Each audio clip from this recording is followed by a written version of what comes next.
With the world's media winding down their coverage of King Charles III's coronation, we wanted to take an amusing look back at some of the best moments from across the coverage and on social media. The coronation of Their Majesties the King and Queen took place on the 6th of May 2023 at Westminster Abbey. The coronation itself is a religious ceremony that has remained largely unchanged for 1,000 years. King Charles III did introduce new parts to the coronation, including the first ever gospel number sung at a coronation, and the Welsh language also being sung for the first time. Charles III also invited representatives from multiple faiths and cultures across the United Kingdom, which is also a first. The Archbishop of Canterbury conducted the service, which is structured around the Anglican Holy Communion, and it involves Charles III being anointed by holy oil away from the public eye, taking an oath, receiving the coronation regalia, being physically crowned, and agreeing to uphold his spiritual and secular responsibilities. Members of the Church of England and the British royal family declared their allegiance to him before he and Queen Camilla travelled back along the processional route in the Gold State coach. The coronation of Queen Camilla was much shorter, and the overall ceremony was much less than Queen Elizabeth II's coronation back in 1953. Before we take a look at some more amusing moments from King Charles's coronation, did you know that the plans surrounding the celebrations were codenamed Operation Golden Orb, and meetings were held once a year attended by representatives from the government, the Church of England, and staff of King Charles during Elizabeth II's reign, so it's been planned for a pretty long time. Here is our countdown of some of the most memorable moments of King Charles III's coronation, as seen on the broadcast coverage and on social media. Despite there being a lot of celebration, Met police officers arrested several anti-monarchy protesters in central London ahead of the King's coronation on Saturday the 6th, including the leader of an anti-monarchy group named Republic. The protesters were held on suspicion of breaching the peace, conspiracy to cause public nuisance, and possessing articles to cause criminal damage. Many social media users were able to see protesters holding up bright yellow banners saying "Not my king" and "Abolish the monarchy." Protesters also wore these slogans on yellow t-shirts to stand out in the crowd. In Scotland, protesters wore the blue and white of the Scottish flag and marched through places including Glasgow city centre. Videos have emerged on social media of the protesters singing "You can stick your coronation up your arse" in true Scottish cynicism.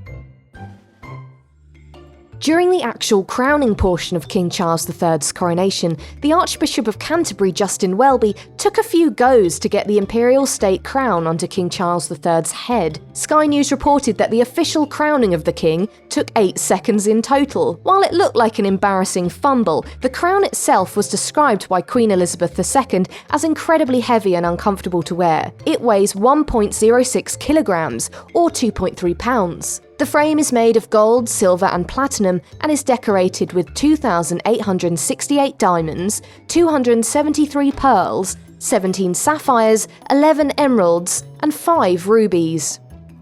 News cameras managed to pick up King Charles III having what looked like a frustrated word with Queen Camilla in the Diamond Jubilee State coach on the way from Buckingham Palace to Westminster Abbey. It's unusual to see members of the monarchy having lengthy conversations like this and gesticulating on public display. Sky News has speculated that King Charles III was complaining about the procession and it not being on time.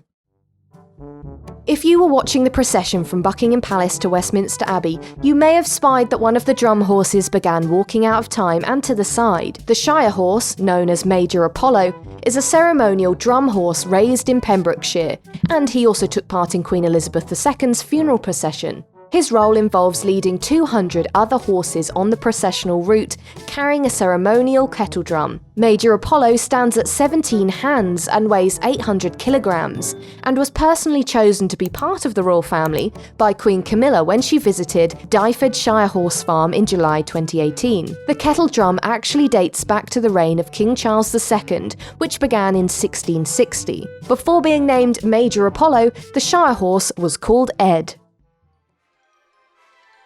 When leaving Westminster Abbey to head back to Buckingham Palace, the King and Queen were taken back along the Mall in the Gold State coach. The gold state coach was built in 1762, and it has been used at every coronation since William IV in 1831. It isn't made of solid gold, but instead made of gilt wood, which is a thin layer of gold leaf over the top of wood. It is 7 meters long, 3.6 meters tall, and weighs 4 tons, and it needs 8 horses to pull it. King Charles III and Queen Camilla didn't want to ride in the gold state coach on the way to the coronation, due to it having terrible suspension, making the experience incredibly bumpy for those inside. This was commented on by Queen Elizabeth II, and also had been remarked upon by Queen Victoria. Eagle-eyed viewers can see King Charles III and Queen Camilla being thrown about a bit in the gold state coach on their way back to Buckingham Palace. We're guessing their majesties didn't want to experience seasickness before the coronation ceremony. The Princess Royal, Princess Anne, took part in the procession back to Buckingham Palace in the role of Gold Stick-in-Waiting.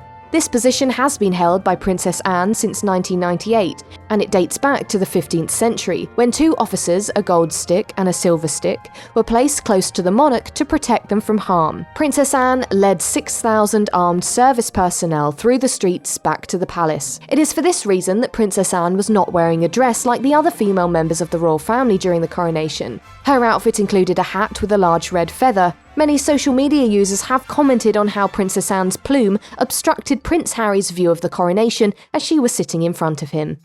Many viewers of the coronation were fascinated by the youngest Wales child, Prince Louis, who is only 5 years old and loves to pull funny faces, yawn and wave his hands about while being bored at royal events. Prince Louis did join the Prince and Princess of Wales at his grandfather's coronation and can be seen yawning throughout. On the way back to Buckingham Palace, Prince Louis can be seen shouting through the window of his carriage and later waving with very little enthusiasm on the palace balcony. While on the palace balcony to wave to spectators, members of the public and the British royal family were treated to a fly-past, which included helicopters and the Red Arrows aerobatic team. A 6-minute fly-past was originally planned, but due to rain and low cloud it was toned down. With the rest of the royal family being able to look up and enjoy seeing the planes as they went overhead, their Majesties King Charles III and Queen Camilla were unable to bend their necks backwards to look up at the sky due to still wearing the incredibly expensive and heavy crowns. Queen Camilla was wearing an adapted crown of Queen Mary, which includes 2,200 rose-cut and brilliant-cut diamonds. It originally contained the infamous 105.6 carat Koh-i-Noor diamond. The crown of Queen Mary weighs 590 grams, or 1.3 pounds, and King Charles's imperial state crown weighs 1.06 kilograms, or 2.3 pounds. The Princess of Wales and her daughter Princess Charlotte both wore white Alexander McQueen dresses to the coronation. Princess Charlotte also wore a cape embroidered with floral emblems on the collar, as well as a sequin floral headpiece. However, it was her plaited at the back hairdo that caused social media users to compare the young princess to Princess Leia from Star Wars. As she was walking alongside her brother Prince Louis at the coronation, he was compared to Luke Skywalker. With every royal event, we can expect to see all of the previous UK Prime Ministers and their partners turn up on official business. Audiences witnessed Tony and Cherie Blair, Gordon and Sarah Brown, John Major, David and Samantha Cameron, and Theresa and Philip May attend the coronation. However, amusingly, Liz Truss and her partner Hugh also attended the coronation, despite being Britain's shortest-serving Prime Minister, with just a ridiculous 45 days in office. She was the last British Prime Minister to meet Queen Elizabeth II, and her resignation came just 45 days later and was accepted by King Charles III at an audience in Buckingham Palace. Her length of time as Prime Minister was counted down on a social media live stream, featuring a head of lettuce, competing to see whether she would last longer than the lettuce. Just a quick interruption to say thank you so much for clicking on a January Media video. If you haven't heard of us before, then take a few seconds to open a new tab, type in januarymedia.co.uk, and we've got a whole host of other videos, articles and podcasts all about TV and film. So if you want to find out more facts, have a go at some of our quizzes, and browse our entertainment-themed shop, then make sure you visit januarymedia.co.uk after you watch this video. During the coronation parade, one of the horses was spooked as it turned onto the mall, and a horse and its officers crashed into the barrier and subsequently members of the public. It is thankfully reported that no one was injured in the momentary spooking. One of the most poignant moments of King Charles III's coronation, and one of the most unexpected, included having all of the members of the armed forces who took part in the procession join their majesties in the garden of Buckingham Palace so they could receive a royal salute. This included 3 hip hip hoorays in true British style. During one part of the ceremony in Westminster Abbey, social media users were quick to notice that in the background a small, hooded and silhouetted figure crosses from one side of the abbey to the other. The figure is also carrying a large rod, causing many viewers to humorously suggest that it was the Grim Reaper. Jokes on social media surfaced suggesting that Queen Elizabeth II had returned in the form of the Grim Reaper for the coronation, or that it was Princess Diana looking to get revenge on the Queen Consort who took her place at the ceremony. King Charles III wanted to encourage local communities to get together and work on regeneration projects during the Coronation Bank Holiday weekend under the name The Big Help Out. Several members of the royal family went out into communities across the UK to celebrate the coronation, including Princess Eugenie and Beatrice visiting Chalfont St Giles in Buckinghamshire, and the new Duke of Edinburgh and Duchess of Edinburgh visiting Cranley in Surrey. The Prince and Princess of Wales, along with their children, Prince George, Princess Charlotte and Prince Louis, visited a local scout group in Slough, who were having a bank holiday volunteering day. Prince Louis and the Prince of Wales sat together in a yellow digger, and the 2 older children printed their hands on a mural with the Princess of Wales. One of the best moments from this royal day out obviously starred Prince Louis, who was given a large s'more full of melted marshmallow. After he took his first bite, he seemed to do a dance out of enjoyment. There was also a moment where Prince William said unfazed, "George, you're on fire," after Prince George had left his marshmallow in the fire for too long. There were several notable celebrity guests at the coronation, including Katy Perry, Nick Cave and Anton Deck. A very strange moment caught on camera was where Ant McPartlin seemed to be practicing his fake smile. Many fans of Anton Deck and their show Saturday Night Takeaway were laughing on social media, saying that it looked as if the pair were playing their famous prank game Get Out of My Ear, where they tell celebrities what to say and do in different scenarios. It looks as if the pair were making themselves laugh throughout. As Queen Camilla entered Westminster Abbey, she was attended by 4 pages of honour and by 2 ladies in attendance.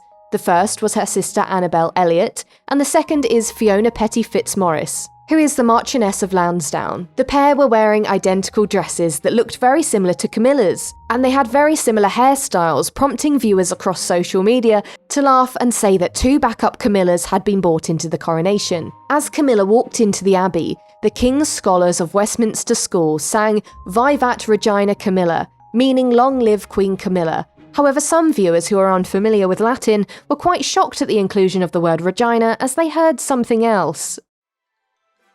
One of the unlikely stars of King Charles III's coronation was MP for Portsmouth Penny Mordaunt, who was responsible for holding up the Sword of Offering, which is described as the one true coronation sword. It was commissioned by George VI in 1821, and its gilded leather sheath is encrusted with 1,251 diamonds, 16 rubies, 2 sapphires, and 2 turquoises. The sword is made of Damascus steel, and its handle is set with 2,141 diamonds, 12 emeralds, and 4 rubies. Many viewers of the coronation were impressed that Penny Mordaunt could hold the sword upright for so long, joking that she had gained much more athletic success since her infamous appearance in the 2014 reality TV programme Splash. Leading up to the coronation, King Charles III took time to meet royal fans up and down the map. However, he wasn't the only face that caught people's eye. King Charles's head bodyguard, Lieutenant Colonel Johnny Thompson, has been papped on social media, also shaking hands with onlookers, after being dubbed by the press as the most handsome member of the royal family's team. One commenter on TikTok wrote, "I would camp out on the Mall in the rain without a tent for 3 days for a glimpse of this man." Before taking up the role of King Charles III's bodyguard and royal equerry, he was Queen Elizabeth II's most senior bodyguard. One of the most notable absentees of King Charles III's coronation is the partner of Prince Harry, Meghan Markle. She stayed at home in America to celebrate their child's birthday, which fell on the same day. Prince Harry himself only stayed for the official part of the coronation before heading home on a commercial flight, still in his coronation outfit, to spend the evening with his family. Some social media users joked that Meghan Markle may have turned up to the coronation in disguise after they spotted somebody sitting next to composer Andrew Lloyd Webber in large glasses with a long moustache and long hair, covering most of their face. The person in question was actually Sir Carl Jenkins, who is a composer with pieces being played at the coronation itself. However, the idea that Meghan Markle turned up to the coronation in the famous Groucho glasses was funny enough. Sir Carl Jenkins has taken to TikTok to make a video saying who he is, what he does, and that he is absolutely not Meghan Markle. Singer Katy Perry was spotted at King Charles III's coronation after being announced as an ambassador for the British Asian Trust's Children's Protection Fund for India. Perry was a guest at Westminster Abbey on the Saturday before performing at the Coronation concert in Windsor on Sunday. The camera managed to capture the slightly awkward moment of Katy Perry wandering around the Abbey, trying to find her seat, looking through her very large hat. Broadcaster Kirsty Young had a few memorable moments during the BBC's coverage of King Charles III's coronation, including one fantastic introduction to a celebrity guest ready to discuss the upcoming ceremony. Kirsty was joined in the studio by Dragon's Den star Deborah Meaden and Strictly Come Dancing professional dancer Anton Dubek. However, she accidentally said she was joined by Anton Duberk, which made him grimace. Kirsty Young was also in charge of presenting the BBC's coverage of the coronation concert on Sunday the 7th of May, and Their Majesties King Charles III and Queen Camilla surprised everyone by arriving a few moments early. This led to Jordan Banjo's interview with Nicole Scherzinger being cut short, and Kirsty Young scrambling to thank Nicole but couldn't pronounce her surname, so spent the next few moments giggling as the King and Queen arrived. Many British people can agree that while royal engagements in the UK may seem standard practice, across the world they can seem a little bit confusing. That seems to be the case in America, where the New York Times seriously reported that people across Britain were tucking into classics such as The Breakfast Pie and Buck's Fizz, which is described as a non-alcoholic version of a mimosa. Firstly, we hope that you get that a breakfast pie doesn't actually exist, and secondly, Buck's Fizz is just orange juice and champagne mixed together. There's literally only 2 ingredients, New York Times, otherwise we'd just be drinking orange juice. The full quote in the New York Times article also suggested that fans of the coronation would be dining on scones and Scotch eggs while wearing gloves and small headpieces called fascinators. At the end of the coronation concert, the whole crowd and British royal family were standing up waving small Union Jack flags. It looks as though Prince William's internal thoughts got the better of him, however, as we can see him waving his flag right in the face of Prince George. We also spotted Princess Charlotte going in for a dab. If you're a supporter of the British royal family, or if you're really not, we're sure that you can agree that they produce some very entertaining moments during their large events.